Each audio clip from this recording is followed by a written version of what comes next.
Welcome to the City Club of Portland's Friday Forum. I am Bobby Regan, Chair of the City Club's Forum Board.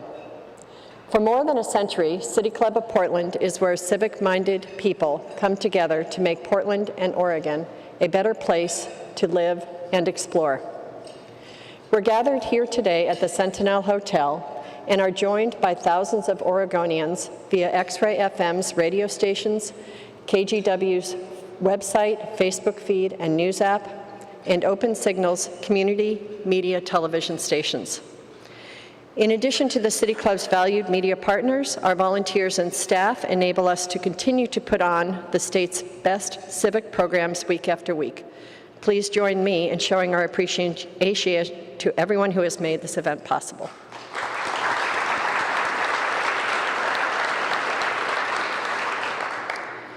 Today, I am so pleased to welcome the top federal law enforcement officer in Oregon, U.S. Attorney Billy Williams. Williams grew up in rural Washington and attended Washington State University and the Willamette University College of Law. An 18-year veteran of the U.S. Department of Justice, Williams has held multiple leadership positions, including First Assistant U.S. Attorney, Chief of the Criminal Division, Chief of the Violent Crimes Unit, and he's been the district's Indian Country Assistant U.S. Attorney and Tribal Liaison. He's also served on numerous subcommittees and working groups, including Native American Issues Subcommittee, Civil Rights Subcommittee, Border and Immigration Subcommittee, Domestic Terrorism Executive Committee, and the Marijuana Issues Working Group. Before I introduce our moderator for today's program, I want to mention quickly that next week, Oregon Attorney General Ellen Rosenblum will be with us. Together, these two programs will be a fascinating look at the collaborations and tensions between state and federal law enforcement power. Joining Attorney Williams on stage today is Nkenge Harmon Johnson, the President and CEO of the Urban League of Portland. Raised in Northeast Portland and Salem, Ms. Harmon Johnson has served as a strategic staff member for legislators from across the country, including Congresswoman Sheila Jackson Lee, Senator Harry Reid, and Senator Debbie Stabenow. From 2010 to 13, she served as a Deputy Assistant U.S. Trade Representative in the Obama administration. Here in Oregon, she served as Communications Director under Governor Kitzhaber. Ms. Harmon Johnson attended Florida and A&M University, Trinity University, and the Howard University School of Law. She is a member of the Oregon State Bar and the District of Columbia Bar. In a moment, Nkenge Harmon Johnson will help us learn more about how the U.S. Attorney is approaching issues such as drug trafficking, immigration, and federal law land use. But please, first, join me in welcoming U.S. Attorney for Oregon, Billy Williams.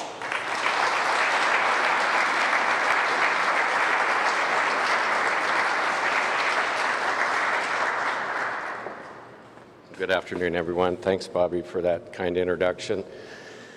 So, as Bobby mentioned, I'm the U.S. Attorney for the District of Oregon, and I want to begin by thanking the City Club for inviting me and their staff and their Board of Governors. And I want to thank my friend Nkenge Harmon Johnson, who, as you heard, will facilitate our conversation. Nkenge and I go back a few years, and I feel somewhat responsible for the hiring of Nkenge, as I was a board of director for the Urban League for just short of 5 years before taking over this position. So we have some history. So I also want to just take a moment to note an event here in downtown Portland earlier this morning, where an individual in a vehicle ran up on a sidewalk and, as I understand it, ran over 4 individuals over near PSU on Southwest 6th. The matter is currently under investigation by the Portland Police Bureau and others. Those of us on the federal side of the House are standing by to see if we can assist, but 4 young women were injured, as I understand it, 2 with life-threatening injuries. and the other 2 with serious but non-life-threatening injuries. So keep them in your thoughts and prayers as you go forward. So for me, it goes without saying, it's a privilege to be the U.S. Attorney here in the District of Oregon. I've had the position since 2015. In March, I was Senate confirmed and commissioned by the President as the presidentially appointed U.S. Attorney, so that's a huge honor. I'm in my 28th year in my career as a prosecutor, as noted, 18 here in the U.S. Attorney's Office, and just 10 years as a Multnomah County prosecutor here in Portland. So I've spent my entire career as a lawyer, as a prosecutor, and it's a huge honor. You all know we live in a great state, beautiful environment that we have, very diverse communities between rural and metro.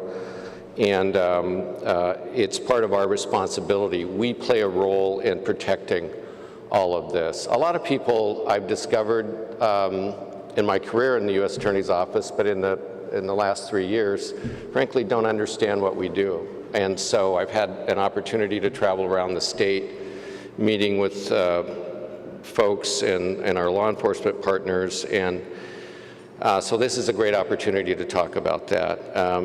I think working in law enforcement, in my view, is a sacred duty. You take it very seriously. You learn that it's hard work. It requires patience, and I believe an unwavering commitment to fairness, honesty, and professionalism. My former boss, Mike Shrunk, used to say frequently, we do the right thing for the right reasons. And I know you've heard that in many different contexts, and it's absolutely true. So we have 3 responsibilities. We prosecute federal criminal violations. We prosecute and defend civil cases on behalf of the United States, and we collect debts owed to the federal government. We have 3 offices, Portland, Eugene, and Medford. Right around 130 employees district-wide, and we cover from the coast of Oregon to the borders with Washington, Idaho, and California and Nevada. So there are 93 United States attorneys around the United States. Only 23 of the 94 districts are single state districts, and Oregon is one of them, which is interesting because some of the biggest states geographically are the ones with single U.S. attorneys. So it's a big state with lots of responsibilities. But one of the things that is very important to us is our partnerships with law enforcement, with community groups. We do a tremendous amount of outreach, both to law enforcement and community partners. Our priorities include protecting national security, reducing violent crime, enforcing immigration law, preventing cyber and financial crimes, and disrupting and dismantling drug trafficking organizations. And of course, part of that is combating the ongoing opioid epidemic.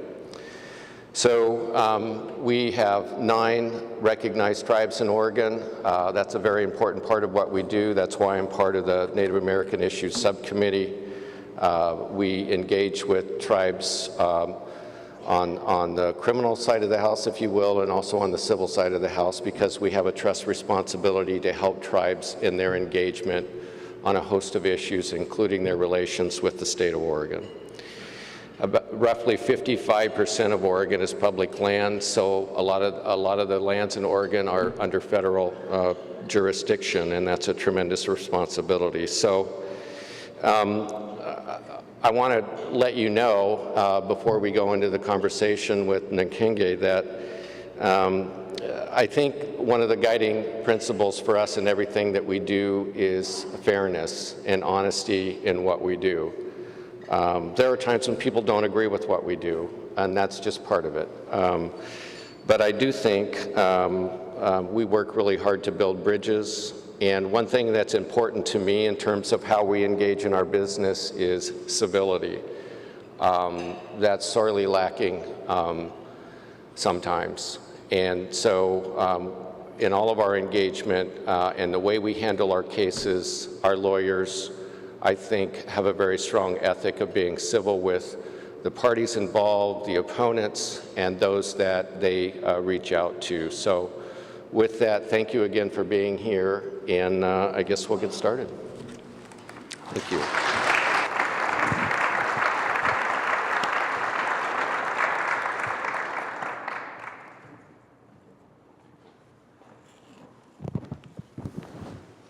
Good afternoon, everyone. To those folks in our audience, both streaming and on radio, this is City Club of Portland's Friday Forum. I am Nkenge Harmon Johnson, as was introduced earlier, and I'm delighted to be here today with Billy Williams, the U.S. Attorney for the District of Oregon. For the folks in the room, as well as those who are listening in the broadcast audience, I'm really excited to be doing this today for a number of reasons. One, as you heard, I'm a lawyer. And I don't think I ever imagined in law school that I would have the chance to sit down and interview a U.S. attorney in the fashion that I'm about to do today. Another reason I'm delighted to do this is because it's Billy Williams. And this is sort of full disclosure, folks should know that I am delighted that Billy Williams is the U.S. Attorney for the District of Oregon. Given the way that national politics are going these days, all that we see and all that we know and all that we wonder about, for me and the job that I do as a social justice and civil rights professional, it's important to me to know that we have someone who views justice in much the way that I do, that fairness matters, and that the idea that we do the right things for the right reasons applies not only to people in his position, but to those wearing law enforcement uniforms and to people who do what I do every day. So, Billy, I'm delighted that you are here today and that I have the chance to have this conversation with you. So thank you. Thank you, Nkenge. It's an honor again to be here. So let's jump into what folks are probably most interested in at this moment, and that's marijuana. So we're headed to a long weekend. This is Oregon. Many people aren't here now because they're getting a little shopping in before they head out to their vacations. And I never thought I'd have the chance to talk to a U.S. attorney about marijuana. Right. So, Billy, your office was the first in the country to come out with sort of an edict, can I call it that, related to cannabis. And there's been much in the news lately related to the sort of overproduction of cannabis in Oregon. Will you talk a little bit about what it is that you announced from your office and what that means for Oregonians? Sure. So as you may know, in January of this year, Attorney General Sessions issued a memo rescinding the Cole memo and left it to the discretion of individual U.S. attorneys to develop their priorities when it came to marijuana. So we hosted a summit with about 130 individuals from 70 different organizations, and it covered the range from folks in the cannabis business, law enforcement, the banking industry, private landowners who are adversely affected by marijuana production facilities, and the tribal nations here in Oregon. So we had a really good day-long talk. Everyone got to articulate what their concerns were, sort of how it was going thus far, and the plan was to hear from everyone and be thoughtful and methodical in that process of hearing from everyone, deciding what our priorities were going to be. We announced those priorities last week, and as was highlighted in the summit, overproduction and diversion out of state are a high priority for us, as well as public health and the impact on youth, protecting the environment. As I mentioned, 55% of Oregon is public lands. It's illegal to grow marijuana on public lands. It's an interesting time, obviously. I think nationally there's about 9 states who've legalized marijuana under state law. It remains illegal under federal law. 30-some states have medicinal marijuana. So this is an interesting time, and we have finite resources in terms of what we're able to do, like every other district. So we just felt like as a team, and I might add, the table here in the center are my colleagues from the U.S. Attorney's Office, with one exception. And we felt it was important to have a well-thought-out plan that covers so many different areas that are impacted by the ongoing debate, if you will, over marijuana. Billy, talk to us about the sort of the top three things from that plan. What do people need to know if they're not following the news closely? Sure. So you need to know that we need to have data. That is the top issue for us in the U.S. Attorney's Office and nationally. We need to know what the state's data is on production, because we do know from a draft report that was never finalized that there's more marijuana being produced in Oregon than can possibly be consumed. And so the overproduction and diversion out of states where it continues to be illegal is one of our highest priorities. I've asked the state for a final report for that data. It hasn't been generated yet. I don't know that it will be, and I don't understand that, because it's like any other organization or entity or what have you. You want to know what the data is. What does it mean? Where is that? The black market in part is fueling the marijuana that's being intercepted, and now I think it's around 37 states around the United States, and there's a whole lot of states where it's illegal. And so our neighbors to the east, Idaho, it's illegal. So that's a priority for us, is data collection and doing something to work with our law enforcement partners at the state, local, federal, and tribal levels to deal with marijuana that's being trucked out, shipped out. It's illegal under state law. And so we want to help the state deal with that problem. Billy, let me ask you a question. So given that more than 30 states in the country have legalized marijuana in some shape, form, or fashion, why does it continue to be a top priority for your office and for other U.S. attorneys' offices? Well, it involves drug trafficking organizations, and that's what we're involved in. We have lawyers in our office who handle major drug trafficking cases. We've always done that, whether it's heroin, methamphetamine. I should note, for the state of Oregon, the two overriding concerns in terms of narcotics trafficking is methamphetamine and then heroin. And the growing problem is illegal diversion of marijuana out of state. So that continues to be a priority, because one really interesting part of all this is how many people in the cannabis business I continue to hear from who are complaining that the state is under-regulating marijuana. So people who've invested their life savings to go into the business under Oregon state law, pay the licensing fees, pay the taxes. I just got an email about 3 weeks ago from somebody in the cannabis business who's on the verge of bankruptcy, suggesting it's a disaster, why don't we shut it down? That's somebody from the cannabis business.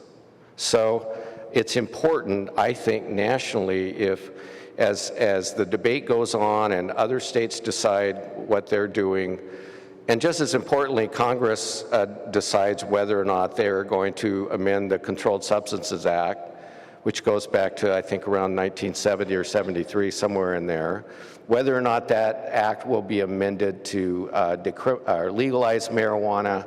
That debate rages on.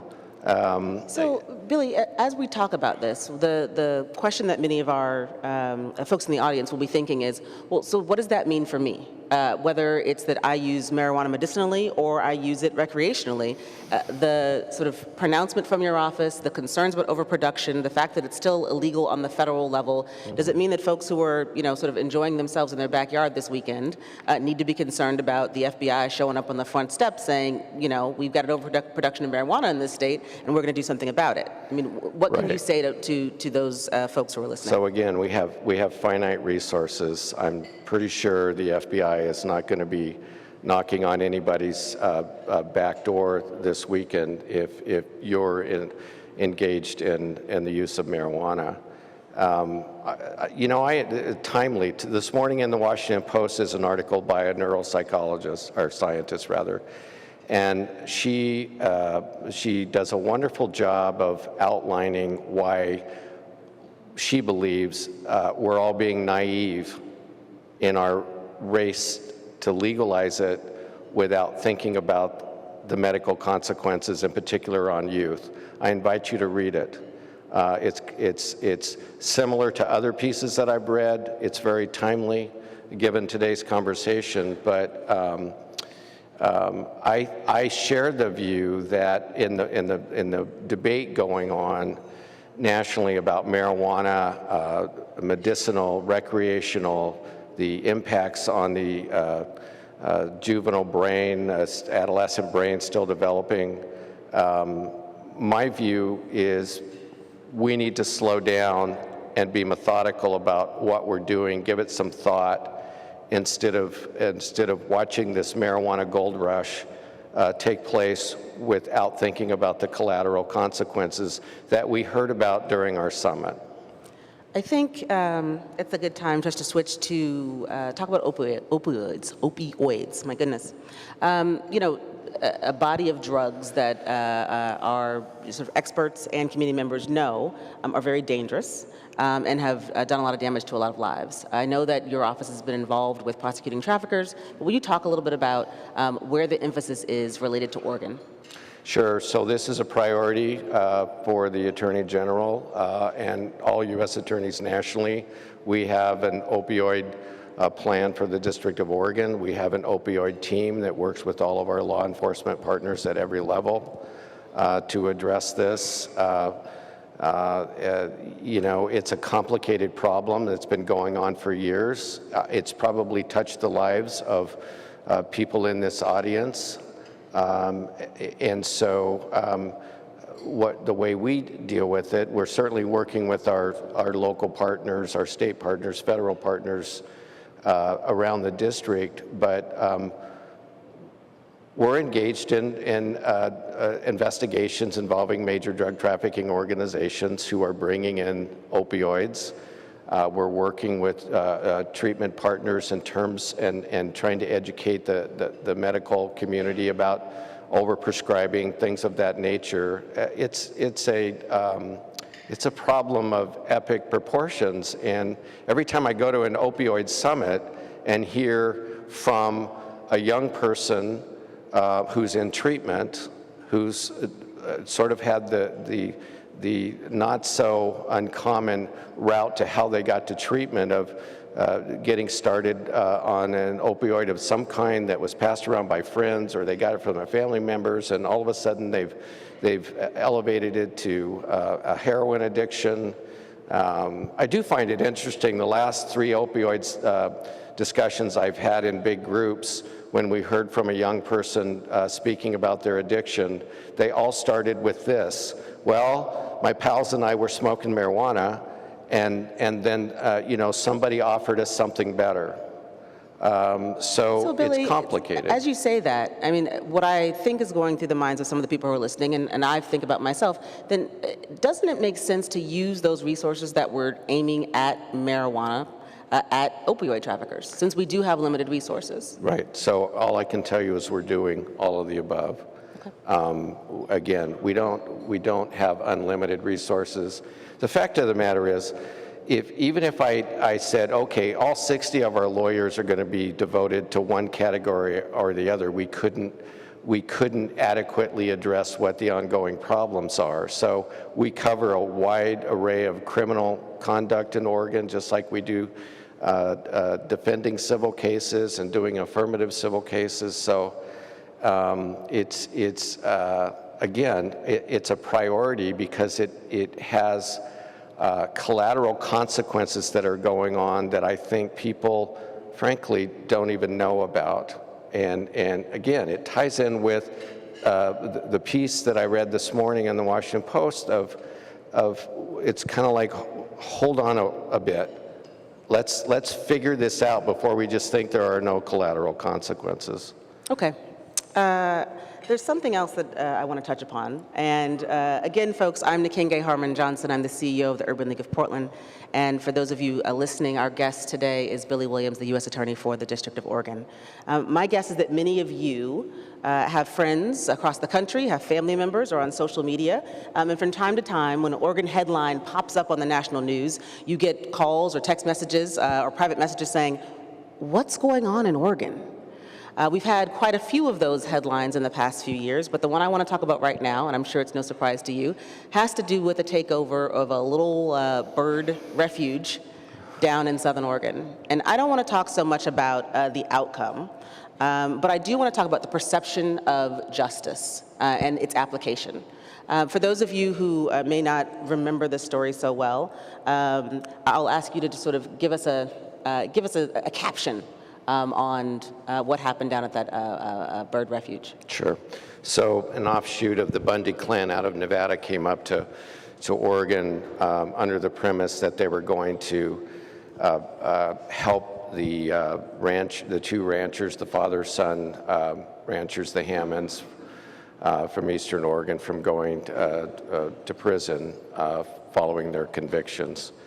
And in the process, they took over the Malheur National Wildlife Refuge, and it became an international event.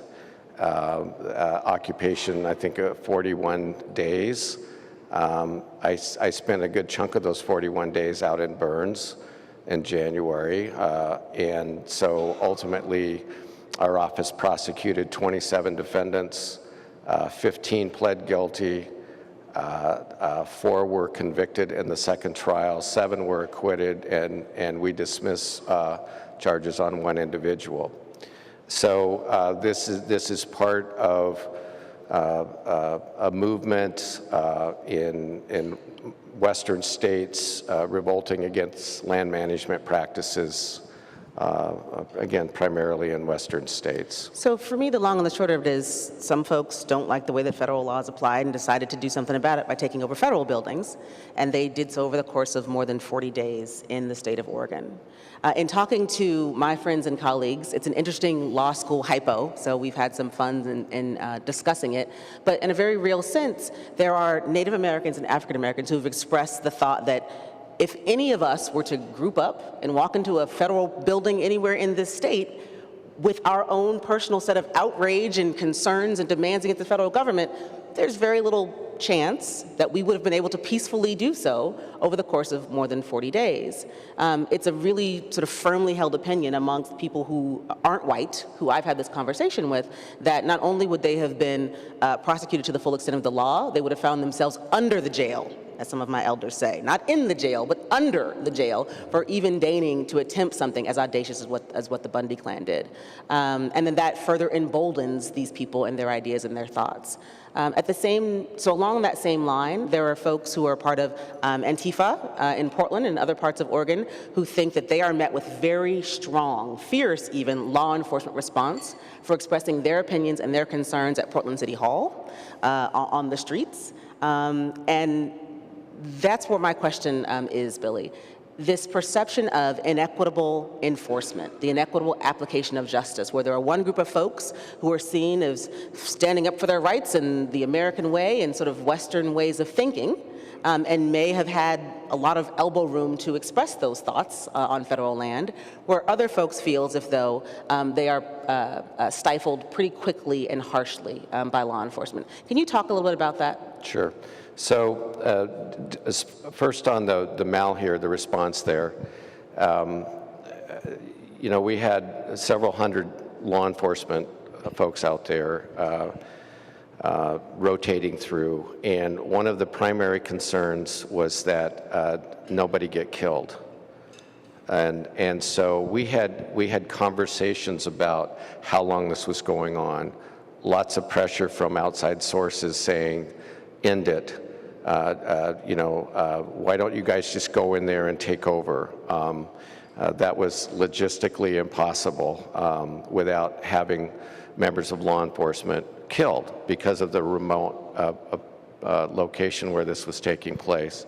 So the memories of Ruby Ridge and Waco and those other things come into play in terms of the overall response. I know former Attorney General Lynch was being briefed daily on this, and the Deputy Attorney General and the FBI Director. So there was lots of thought going into how this is managed without losing lots of lives because of the remote location. And I also remember reading and hearing concerns at the time being expressed that you've just articulated. And I understand those. And what I can tell you from that experience out there is it's kind of a case-by-case response in terms of how you decide to respond in the moment. I compare that to what happened at Standing Rock last year. I remember getting a call from my counterpart in North Dakota, Chris Myers, asking me for advice. How do we respond to this? What do we do? Because his goal was that there not be a loss of life. Ultimately, there were, I think, a number of arrests under state law.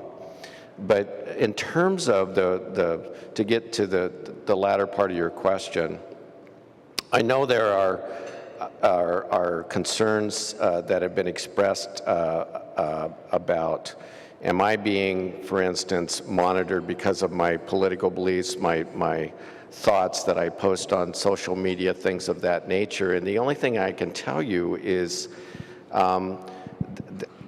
your political affiliations and your personal postings and thoughts. First off, I don't know who has time to be monitoring that, and secondly, that isn't what we do. What will get the attention of law enforcement is if there are specific threats that are made that need to be investigated. They need to be analyzed whether or not they're serious threats. Is somebody going to carry out and commit a crime? Now, Billy, you know I'm going to push you on that, right? I know you are. Because the answer to that question is the Fusion Center in Oregon has time to do that. The law enforcement and federal prosecutors in Texas and Dallas have time to look at the social media pages of law-abiding citizens. And in this case, and I'll be very specific, folks, again, for the sake of full disclosure, when the Oregon Department of Justice, using federal resources through the joint anti-terrorism funding that created the Fusion Center, was looking at Oregonians who were using the hashtag Black Lives Matter. Some of you will recall reading those stories in our local news, and it involved my very own household. My husband, who was the director of civil rights, had occasion to post on social media about Black Lives Matter, and that was investigated merely because of the hashtag Black Lives Matter was of interest to law enforcement investigators at the Oregon Department of Justice, but using some federal resources. Now we know more recently, The Guardian and other news outlets have reported that an African-American man by the name of Rakeem Bolagun, I hope I'm pronouncing his name right, was arrested by the FBI in December in his home and prosecuted. Although eventually he was released and exonerated, it seems, but for his postings on Facebook about Black Lives Matter. It's this idea that black identity extremists, this BIE ridiculous phrase that has popped up in law enforcement circles in the past couple of years, that somehow some forms of speech aren't okay and are inherently dangerous and will in fact be investigated by law enforcement even when they are found to be benign. So while I hear what you're saying, who has time for that? We know of at least those two incidences, one very close to home, another in Texas, and others that we've heard about in Maryland, Baltimore, and in New York, where law enforcement, local law enforcement, combining with the efforts of federal law enforcement agencies, have in fact been investigating the kinds of speech that people are conducting in social media. And so I want you to talk a little bit about that, but also to help people understand what their rights are. Because I know even at the Urban League, some of our members have approached me to say, listen, I'm concerned that because I have posted about Black Lives Matter, that there is an FBI file on me, that I will not be able to get a job someday because when they do a background check on me, they will see that I posted about a Black Lives Matter rally or that Black lives really do matter. I'm concerned about that. What do I do? And it leads to a stifling of people's First Amendment rights because they're withdrawing from the public square discussing these matters that are so important on the, frankly, country's national discussion stage today. Can you just talk a little bit about that, Billy? So I don't know all the facts of the case from Texas that I mentioned that I'd read about earlier in May. I will tell you this. I need to know more in terms of the case in Texas. I don't know anything about it other than what I've read, and what I can guarantee you is there's always more information than what could possibly be reported on. That's a separate issue from the first instance that you raised in terms of what happened with Oregon DOJ and your household, because obviously we weren't part of that. Federal funding is used to help in law enforcement in a variety of ways. So not having been part of that, really what I'm talking about, it's this perception, right? And these headlines Absolutely. that continue to come up saying, well, the FBI is doing these searches in New York following a Black Lives Matter rally. Well, in Minneapolis, following some engagement by Black Lives Matter activists, there's this, and it's a very real perception by folks who do social justice and civil rights work, yes. As well as citizens who seek to have their voices heard, that in fact their free speech is not free. That Right. they are being observed and sort of targeted for potential prosecutions in a ways that seem improper. So the only thing I can say to that is I know this to be true. The FBI doesn't investigate anybody for their beliefs, their political stance. What the FBI investigates, if they get report of a threat that's been made or a threat of some kind of the intent to commit a crime, they will investigate that. Now, having said that, going back to your point that there's a perception, I get it. I'm aware, especially on social media, there's so much activity that goes on in social media, and then there's the perception amongst the public that all of this must be monitored, and is the FBI keeping a file, like the employee at the Urban League, is the FBI keeping a file on me? And again, what I want to stress with you is that the FBI does not keep files on individuals based upon their political, their social pursuits. They are engaged in investigating allegations or intents of physical, criminal physical conduct. And so this is why I feel like our outreach is so important in terms of the community outreach that we do. We enjoy going out and meeting with different community groups, law enforcement groups, community groups in particular, to talk about what these concerns are so that we can help do our best to answer the questions. We may never convince anyone who has that belief or concern that they're being monitored by the FBI. You can only say so much, but all I can tell you is that's, in terms of our involvement, that's what we're engaged in. Let me give you an example. The recent Parkland school shooting down in Florida. You know what's really troubling about one incident after another is hearing after the fact that somebody felt they should have reported something. Somebody observed something about this young person, they're purchasing guns, things of that nature, and yet they didn't. And so following up on those, because we do have people contact us or contact the FBI or contact other local law enforcement and say, I'm aware of this threat, what can you all do about it? And so we have a process where we go through an assessment of that threat to determine whether or not there's something we can do. And often it's not a threat, it's just somebody blowing off steam, somebody literally in their mother's basement, typing away on the computer. Can we talk a little bit more about that? So soon, folks in the audience, both in the room and our broadcast audience, you'll be able to ask questions. You can do that via social media if you dare. Or if you're at your tables, please write your question down and raise it up high, and someone can come and pick it up, and we'll be able to ask those questions of Billy soon. Billy, let's talk a little bit about hate crimes. So the Southern Poverty Law Center has again ranked Oregon near the top of the list for those states where hate crimes are on the rise. Both physical threats and acts of violence, in addition to words and speech that are targeting people of color, immigrants, transgendered folks in our state. To be such a small state, we only got 4 million people in terms of population, although a lot of land, it's always struck me as odd that we are at the top of the list. And I know that there are some federal laws that come into play when we're talking about hate crimes. Just for a minute, I want to recognize the 3 black women who a year ago were targeted on TriMet by a vicious, racist, later to become murderer in our very own community in Portland. It's another one of those headlines that popped up across the country that people were ringing my phone about and asking me what's going on in Portland. But there were 2 men who were murdered, Talishan and Ricky, and Micah, who survived that deadly attack on the MAX train. So we know what it's like to have vicious acts of not only threats, but violence in our communities.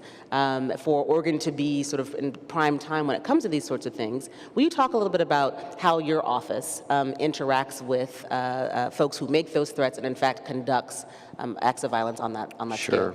So just as in the terrible incident that you described, it happened a year ago, we work with our local law enforcement partners. We have federal hate crimes. State of Oregon has state laws, and then of course other criminal laws like aggravated murder and other laws pertaining to that kind of conduct. But we work together. Internally, we have a civil rights team that handles both criminal and civil rights violations, and we do affirmative civil enforcement. And so, what I will say about hate crimes, because I know we need to move on to the Q&A period,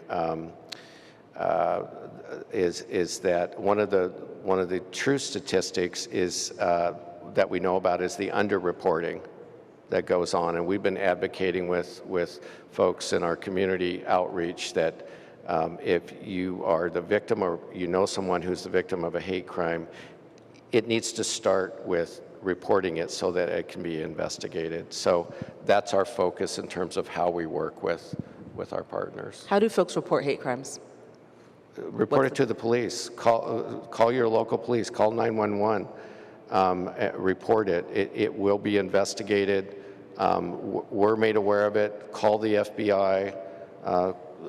Call the Portland Police Bureau, the Multnomah County Sheriff's Office. It starts with a call to law enforcement, who will then reach out to us and reach out to the local prosecutor's office so that we can be involved from the get-go. And that's true of folks whether they live in Pendleton or Redmond, Eugene, Salem. Just call the local law enforcement and word does rise. Absolutely. Okay.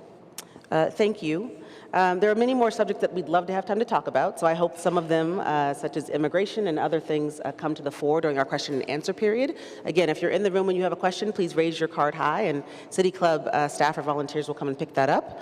But now it's time to go to our audience for questions, and I can barely see someone at the microphone through this light. If you would please introduce yourself and ask your question of Billy Williams, our U.S. Attorney for the District of Oregon. Wynn Wakala, City Club member. When you were talking about drugs, you were talking, or marijuana, you were talking about how there's lack of data. As we know, there's also lack of data for human trafficking. Can you, I mean, I would love to have it at the FBI level so there would be statistics like there are for homicide and burglary, but because there aren't, can you talk about any trends you've seen and how your office works on that? Sure. So human trafficking, I include labor trafficking, I include sex trafficking under that question. I know for a fact, even going back to the time that I was a state prosecutor, because I used to handle those cases, there's a tremendous amount of sex trafficking that goes on here in Oregon. It goes on all over the country.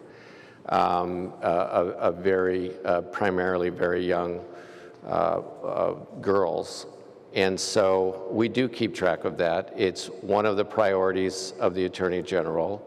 We have lawyers that handle human trafficking cases. And again, most recently, we had a labor trafficking case that ended up in resolution by pleas.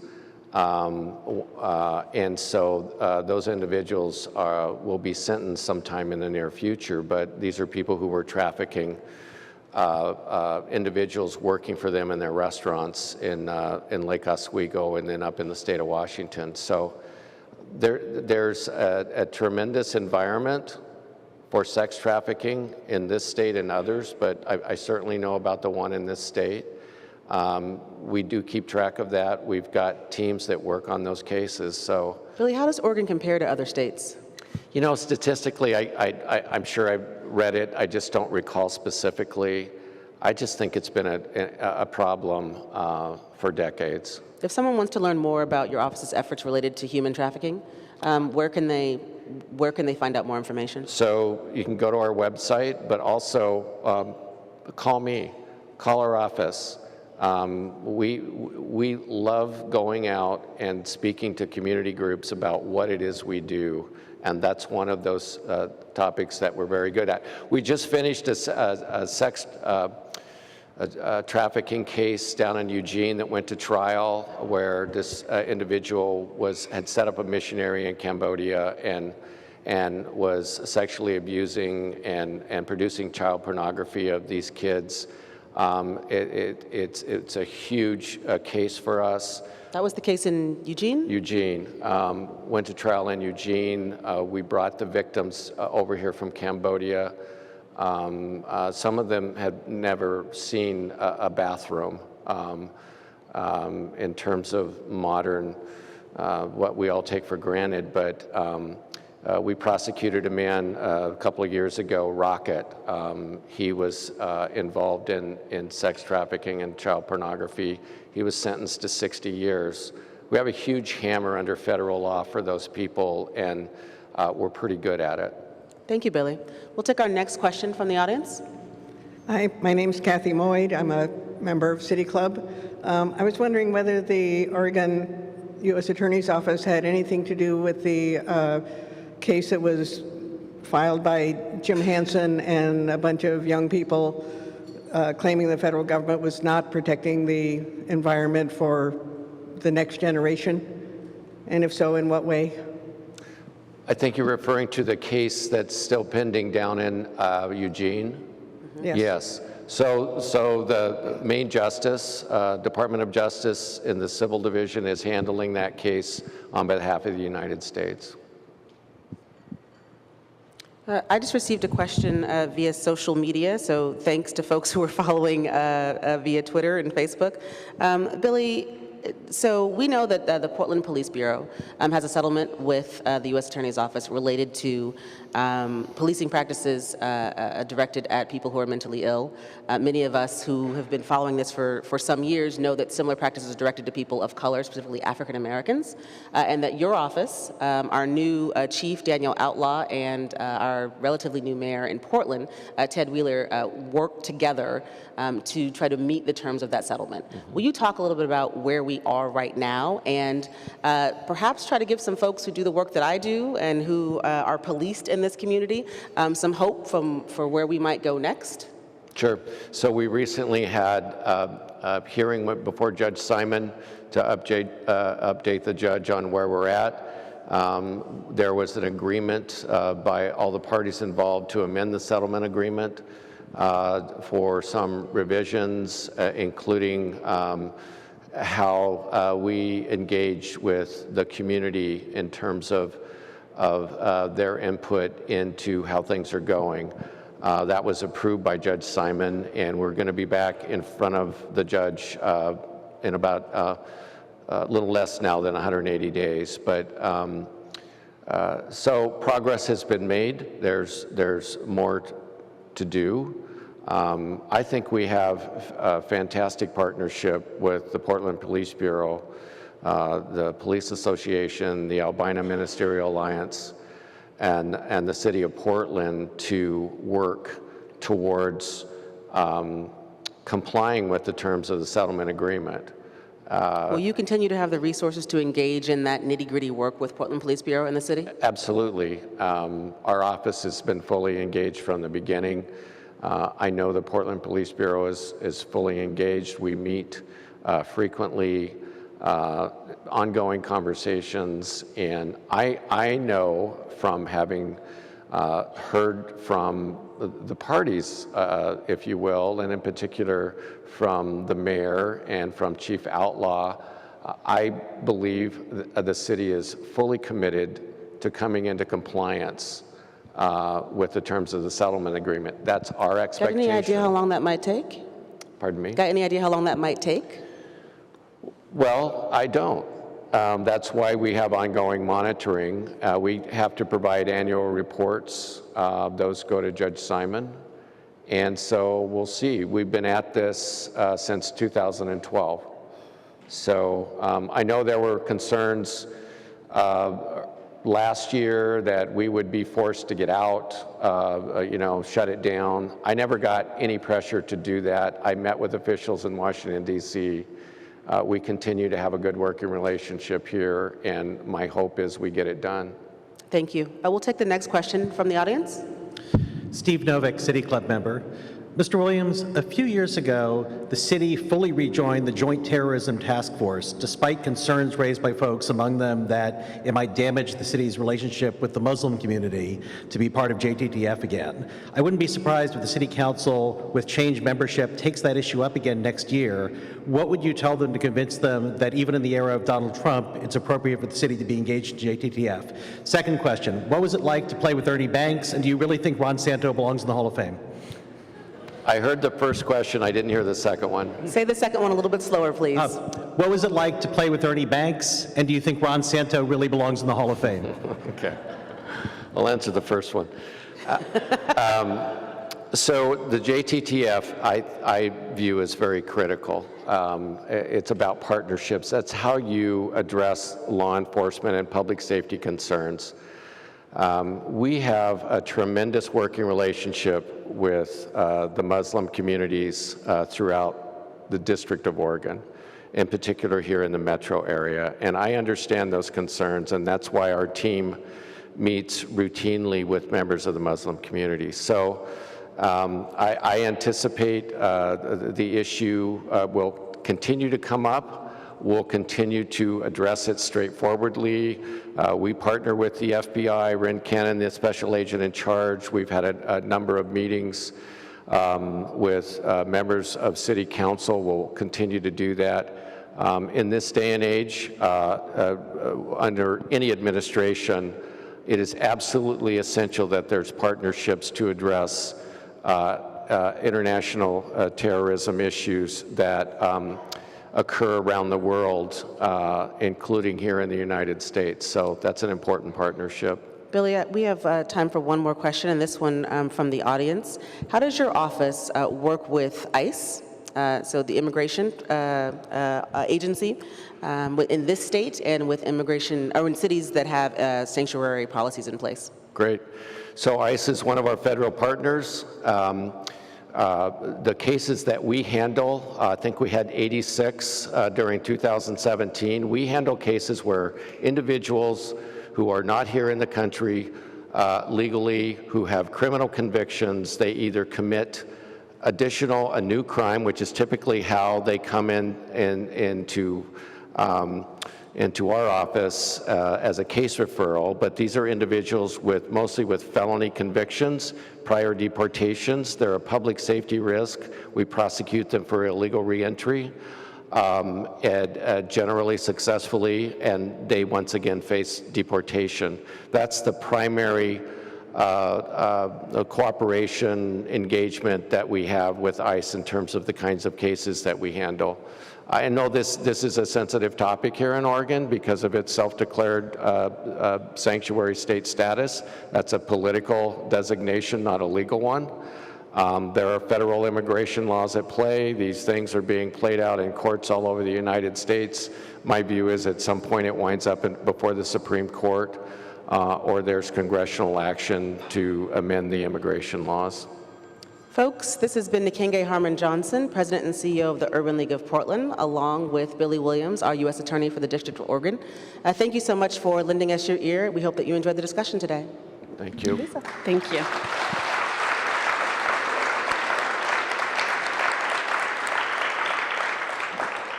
Our time is up, and we do need to end the discussion for now, but we hope this is the beginning of even more in-depth conversations for each of you. I'd like to say a special thank you to Bobby Regan for producing today's program, and please join me in thanking our panel for being here today, and we hope to see you next week when we talk with Ellen Rosenblum, the Attorney General of Oregon. We're adjourned.